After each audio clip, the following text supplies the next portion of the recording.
نحمدہ ونصلی علی رسولہ الکریم اما بعد۔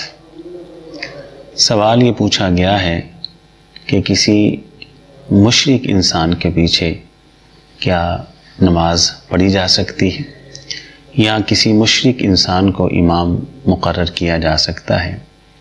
تو جواب اس کا یہ ہے کہ امامت کے لیے وہ انسان مصلی کے اوپر کھڑا ہوگا سب سے پہلے جس کا عقیدہ توحید ٹھیک ہو، اور اس کے بعد لوگوں میں قرآن کو سب سے زیادہ جاننے والا اور قرآن کا سب سے زیادہ علم رکھنے والا ہو۔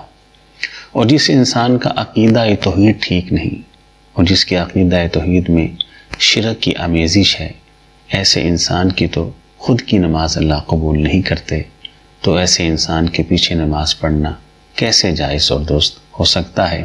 لہٰذا کسی بھی مشرک انسان کے پیچھے نماز ادا کرنا وہ جائز اور درست نہیں ہے۔ اللہ تعالی ہمیں سمجھ کر عمل کی توفیق عطا فرمائے۔ وآخر دعوانا ان الحمد للہ رب العالمین۔